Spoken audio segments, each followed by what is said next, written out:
So Talking Walford just released another video where they discuss and review Lola's death storyline and try to weigh up the pros and cons and decide whether killing off an already established character was worth it. And this video is obviously inspired by that video, so make sure to go ahead and watch that video. Likewise, welcome back to Watching Walford.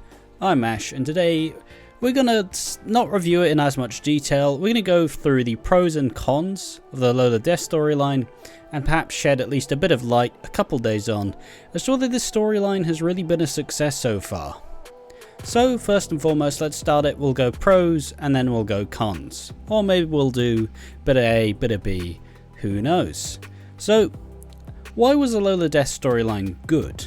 Well, it first shed a spotlight on some characters who have arguably been quite underutilized as of late, both Jay and Lola, two characters who, despite always being there, with the exception of like a 3-year period for Lola, I always felt like they never really got their due, I guess. Jay, in comparison to the reintroduction of Ben, always felt like an afterthought, but within their teen years, well, Jay and Ben were inseparable. They always did everything together, but you know, after a few years of fairly shoddy Eastenders, I'm thinking of 2018, 2019, even 2020 and a bit of 2021, obviously these characters didn't really show up too much. Jay's pretty much settled down. He does the car lot, he does the funeral parlor, and even his latest storyline wasn't even a storyline with Lola.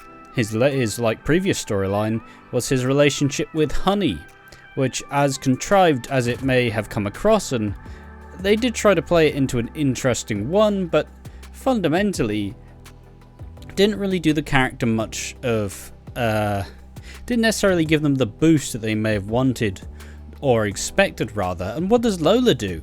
Well, Lola fundamentally as a character has just been Lexi's mum ever since they brought her back in 2019, and even beyond that they never really managed to do much with the character. And this storyline allowed those two characters to take the center stage and allowed them to contribute to possibly some of the best Eastenders episodes we've ever seen. The Margate episode was absolutely phenomenal. The You Look Wonderful Tonight cover by Jay, that was heartfelt and tremendous. And also her death episode, which personally didn't hit me as hard as I would have expected, but also maybe it just wasn't for me, you know, maybe it was a little too realistic. I've not gone through seeing someone die like that, so it didn't really hit me in the necessary feels, as would say either a shock death or, you know, I would have probably preferred it in a way where she would have had that like emotional soap goodbye, but we didn't really get that, and that's fine, because we all have different ways we would have done it, and I'm not here to critique that. But this does kind of go into my first con as such. Is it kind of felt like they desperately wanted to rewrite history to make this storyline make a lot more sense. And now, where does this come from? Well, it comes from the fact of, throughout most of the teen years, it wasn't always Jay and Lola. In fact, Jay and Lola were always usually somewhat separated, despite everything they tried to tell you. Throughout most of her teen years, Lola was with Dex Harmon, obviously Cora Cross's grandson or something, I don't remember. But you know, that was how they were related. And she obviously spent most of the time with Dexter as the character. And obviously Jay spent the bulk of his teen years with Abby, and with that very short-sighted killing off the Abby Branning character, it definitely caused a lot of a stir, because now we're being told that Jay and Lola, it was always going to be them, and they were always each other's like soulmates as such. And that's not necessarily a thing that I strongly believe in, as even when they got back together, they felt like they got back together because Lola was dying, and not because they were just madly in love. Imagine if they were together since they just always were together, since like 2019, since they initially got back together, you know? rather than Jay's relationship with Ruby, Jay's relationship with Honey, Lola's little stint with Peter, but not much beyond that. It's just, it felt like they needed to fill the gaps. And obviously EastEnders does usually, they do sometimes do this.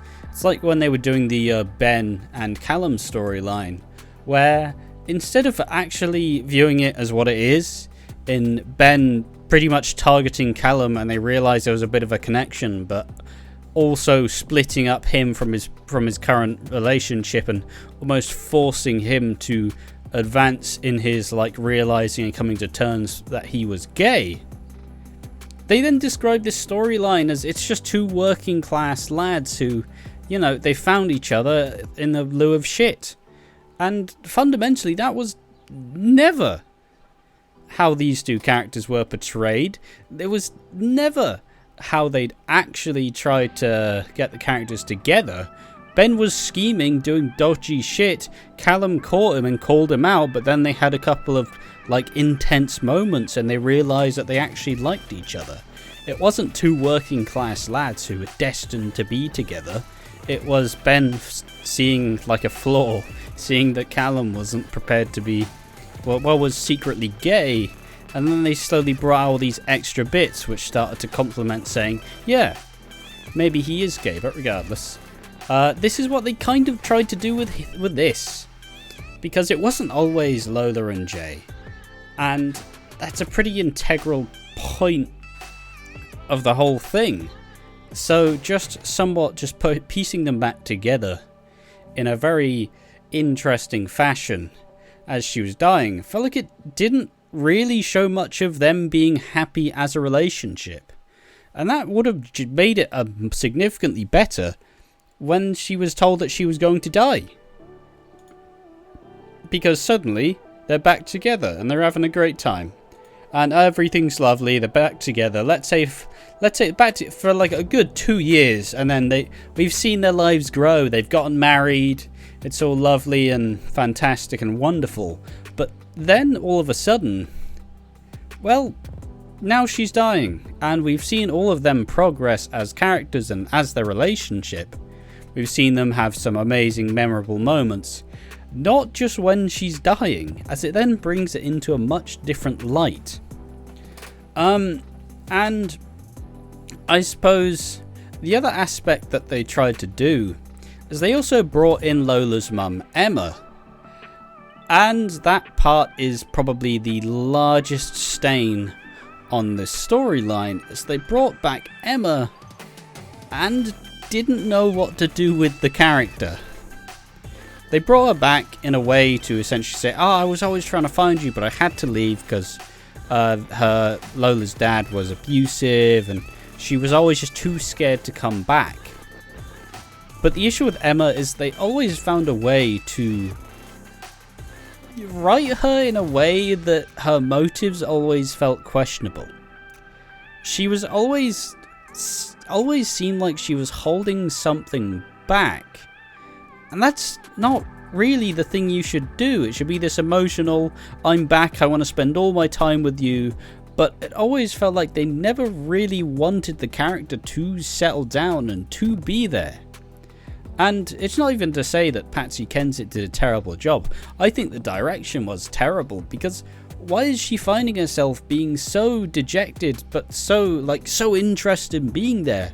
But even when she was there, it felt like she was always like 2 feet out the door. Obviously, one of the first introductions they have is her running around and intimidating a child who was bullying Lexi.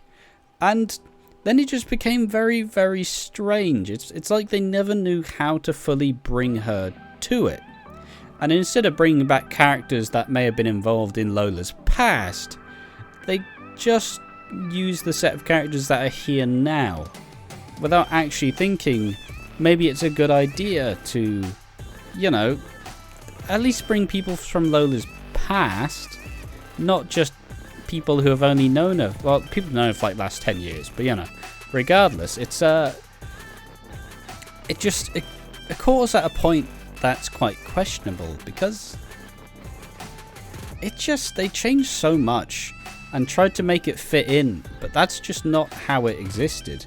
So the issue with soaps is if you don't give yourself enough like rope, there's a chance you're gonna hang yourself.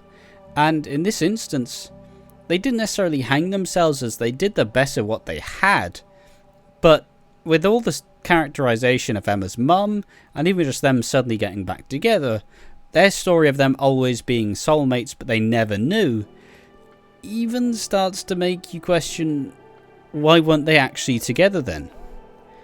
And it's just a big head scratcher.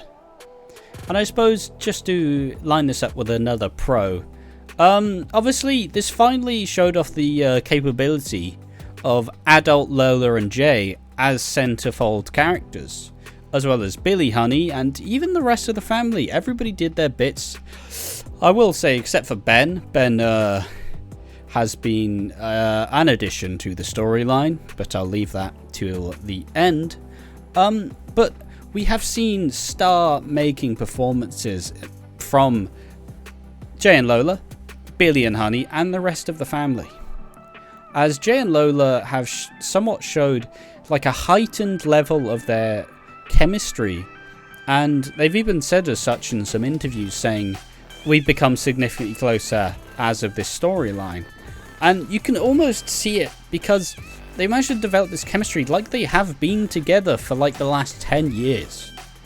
And it allowed them to fully show off this in some of like the best episodes of this year and even of the last couple years. That being her Deaths episode and the Margate episode, which was some of the most sentimental EastEnders has ever done. Hyperbole aside, it's a truly incredible love letter to the character, except at the end of the day, it's probably going to be the best way to remember the character, as, well, Lola on the show was never really given much of a place. It always felt like from the initial bit, once she had the Alexi custody storyline, beyond that, she was doing fuck all. She had absolutely zero to do and, like, just be a side character.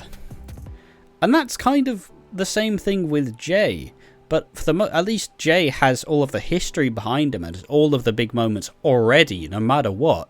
He at least got a lot more storylines, but it felt like since Lola was even brought back to the show, she just didn't get to do anything, and there was a lot of untapped potential within the character, because, like I said, all she was Lexi's mum, that's about it, and mostly what she responded to was Ben's antics. And that's not really, it's like when you tell someone that, like, someone's like, oh, I just shit on the floor, and you're like, man, that stinks, why'd you just shit on the floor? It's like, okay, what much are you really adding to this situation? You aren't the drive that is, like, keeping this forward, you're just there accepting that there is shit on the floor. And that's why I'd say it is probably the best way to remember the character, because she didn't get to do anything otherwise. She will be most remembered fondly for this storyline, as it was the one, like, probably the second time they actually allowed the actress to do a phenomenal job. And that kind of goes ahead to my other negative, the fact that, like, this is the best way to remember her, because they did absolutely fuck all with the character. But I suppose, and it's also risky to kill off a already established character, because they truly have issues developing characters who aren't, like, already established. If you bring back an older character and you work off that experience and that, like, say stigma, but I mean, like, that, like, enigma, that charm that was there before, or they have to be, like, teenagers and they have to be angsty and they have to be working on it, and that's really not the way to go. I don't know if it's just me who believes this, but EastEnders has fundamentally lost the ability to write these young adult stories. Most of the people on the square right now are either like 30s, or they're teenagers, or they're like 50s. And that just doesn't lend its way to establish these new characters. I'm on the record for saying they probably should have killed off Lauren instead of Abby, as I feel like Abby would have made for much better storylines within the show and probably would have spent a lot more time in the role. But for the most part, a lot of characters who they could have had as these young adults who are the exciting, like, leading actors on the show never seemed to make it out alive. And this could have been Lola. She doesn't even have to leave in this way. She could have just... She should have just went, okay, I've had enough of the square. I'm leaving. I can't deal with this. Or even they go, look, I'm going to go spend this time with my mum. We found her after all this time. I'm sorry to leave you, everyone, but it's time for me to go. There's not much left for me on the square. Now, you'd obviously have to do a bit of writing there. Let's say she's lost a job at the salon, and the ties between her and Jay are gone, and Ben and Callum are being awkward with Lexi's parenting. Let's say she does that, and then in like 10-20 years, she comes back with an older Lexi, and everybody just goes, oh shit, she's back, and it's fucking time. And then she would likely have gotten the treatment she deserved. But as a whole, it's just not really what's going to happen. And, like, obviously, I've been talking with a lot of negatives in the storyline as a whole, but it has been a fantastic storyline, and it has been a sleeper hit. And like I said, it's probably the best way to remember the character in its best form, because this is the best Lola has been as a character. Except, in the aftermath, they have a really big chance of absolutely bottling it and devaluing the whole storyline in case they don't think about these key aspects. What if they completely forget that Jay, Billy and Honey are there, Will and Janet as well, and Lexi? What if they completely forget they're there, and it becomes a storyline where we see Ben and Jay's, I'd say brotherhood as such, start to crumble, because obviously Ben is struggling, and it seemed to be a facet for him having an eating disorder storyline. And I think a lot of people do disagree with this, because why are you making a death about yourself? And obviously the character is mentally ill and is struggling a lot. But if they just decide to make Lola's death a toll in a long line of tragedy, like trauma cycle storylines for Ben Mitchell, that's going to leave a very sour taste in everybody's mouth. Because I'm not sure if people genuinely... Obviously the Ben Mitchell character has its fans, and I used to be a Ben Mitchell fan. But as Talking Walford suggests, the Ben Mitchell character causes shit, apologises, causes more shit, and then apologises. I added the expletives, obviously. And that's not the way you want to reflect the aftermath of this death. The way you want to do it, you want to keep Jay at the forefront, and you want to see the parenting between Lexi, and obviously Ben, Jay, and Callum. As this is the way to truly keep Lola's presence within the show, even though she's now gone. You want Billy and Honey to keep on, like, struggling, but, like, moving forward. And it's just kind of a very risky time, because they have the chance to completely devalue the death if they handle the aftermath wrong. As we've suggested before, Lola as a character was really understated, and really undervalued and underutilized. And that's why it's a risk that they've killed off an already established character who could come back with all the personality and all the stuff she's done before, but now she's gone, and we're now left to deal with the aftermath. And if it does just become a tool in Ben Mitchell's tragedy cycle, it's really not going to reflect well, and is probably going to reflect on how the character and actress were treated as a whole. So yes, Lola's Death was a good storyline, a fantastic storyline, probably the best issue-based storyline they've done in years. But then again, it's also not particularly hard, as remember all the storylines they did that were story-based issues being Gray's domestic violence, which led to him becoming a serial killer. Did a really good justice, as admittedly a lot of domestic abuse victims do end up getting killed. They don't really go on a massive murder spree afterwards. Obviously the other ones were Mila's female genital mutilation storyline, which they tacked on in about 3 weeks, and no one remembers it except for me and Talking Walford. And there was another issue-based storyline. Oh, and the Aaron Monroe far-right, like radicalization storyline, where they decided to set this up, but within about 3 months they decided that, shit, we kind of messed up here. Maybe we should just put the character in jail and be done with it. Which all 3 storylines could have been given much more presence and understanding, and which this storyline was given. But fundamentally, you can't really change your history, and that's kind of why this death stings. They took multiple of the best actors and characters on the show, proceeded to kill one of them off, and we're yet to see if they will continue to bring it forward and not just act like it's all about Ben. Because we've elevated multiple characters in this storyline to be at the status where they deserve to be a leading character on the show.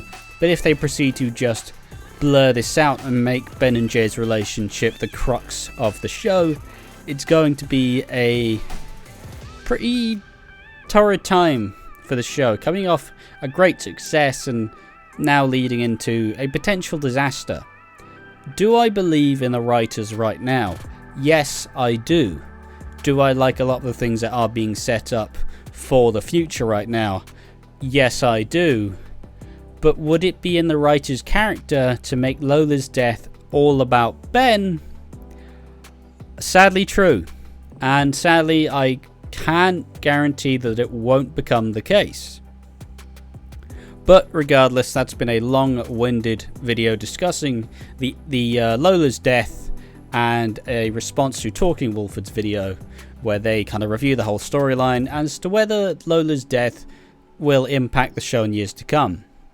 I believe that it's probably a good idea to kill off the character in some way, because fundamentally no writers really know how to use the character in a way that actually gives her any real reason to be on the square.